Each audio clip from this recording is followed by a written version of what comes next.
రెండు తెలుగు రాష్ట్రాల్లోనూ నియోజకవర్గాల పునర్విభజనకు గ్రీన్ సిగ్నల్ వచ్చేట్టుగా చేస్తుంది. కేంద్ర ప్రభుత్వం దానికి సంబంధించినటువంటి బిల్లు ఈ పార్లమెంట్ సమావేశాల్లోనే పెట్టబోతున్నట్టుగా కనిపిస్తుంది.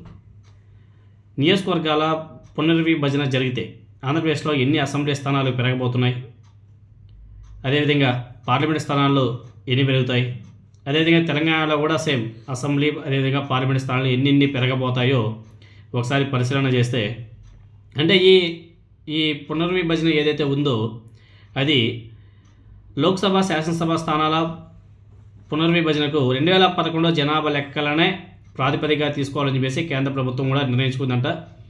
సెగ్మెంట్లను 50% పెంచి మహిళలకు 33% రిజర్వేషన్ కూడా చేయనట్లు ఆ బిల్లులో పేర్కొనబోతుంది. 33% రిజర్వేషన్ మహిళలకు.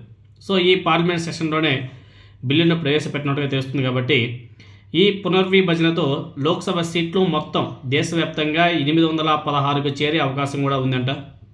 అదేవిధంగా ఆంధ్రప్రదేశ్లో ఎమ్మెల్యే సీట్లు 262 నుంచి 263 స్థానాలకి చేరబోతుంది.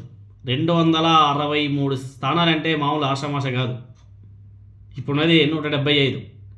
175 కాస్త 263 కాబోతుంది. అప్రాక్సిమేట్గా 80-90 నియోజకవర్గాలు పెరగబోతున్నాయి. అదేవిధంగా ఆంధ్రప్రదేశ్లో లోక్సభ స్థానాలు మొత్తం 37 నుంచి 38కి పెరగబోతున్నాయి. 37 నుంచి 38. తర్వాత తెలంగాణ రాష్ట్రంలో ఎమ్మెల్యే సీట్లు 178 నుంచి 179కి చేరే అవకాశాలు ఉన్నాయంట. లోక్సభ స్థానాలు 25 నుంచి 26 స్థానాలకు చేరబోతున్నట్టుగా కనిపిస్తుంది. చాలా సీట్లు హైయెస్ట్. ఇంకా ఎవరైతే యూత్ ఉన్నారో, ఎవరైతే కష్టపడతారో వాళ్ళకందరికి కూడా ఆయా పార్టీలు సీట్లు ఇచ్చే అవకాశాలు కూడా మెండుగా ఉంటాయి. చాలామందికి అవకాశాలు దొరుకుతాయి. ఎమ్మెల్యేలుగా, ఎంపీలుగా గెలవడానికి, పోటీ చేయడానికి చాలామందికి అవకాశాలు దొరికే కూడా ఛాన్సెస్ ఎక్కువగా కనిపిస్తున్నాయి.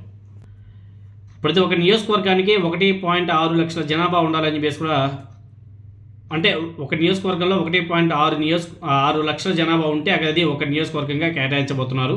ఇక్కడ మెయిన్గా చెప్పాలంటే 33% రిజర్వేషన్లో మహిళలు ఉండడం ఇక్కడ గమనార్హం.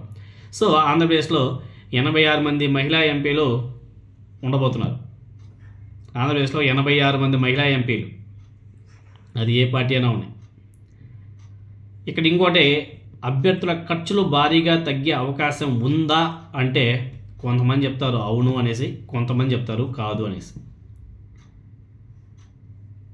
అభ్యర్థుల సంఖ్య పెరిగే కొద్దీ ఎన్నికల ఖర్చు తగ్గుతుందా పెరుగుతుందా అన్న కోణంలో కూడా చాలామంది ఆలోచన చేస్తున్నారు. నా వరకు అయితే మేబీ తగ్గచ్చు అనేసి అనుకుంటున్నాం. ఇంకో కోణంలో ఆలోచన చేస్తే సీట్లు పెరిగాయి కాబట్టి ఖర్చు కూడా పెరగవచ్చు అనే కోణంలో కూడా ఆలోచన చేస్తున్నారు. కాబట్టి మరి చూద్దాం. ఈ పార్లమెంట్ సెషన్లో బిల్లు పెట్టి ప్రవేశపెడితే నెక్స్ట్ 2029 ఎలక్షన్కి మాత్రం అసెంబ్లీ స్థానాలు, పార్లమెంట్ స్థానాలు పెరిగే అవకాశాలు చాలా మెండుగా ఉన్నాయి.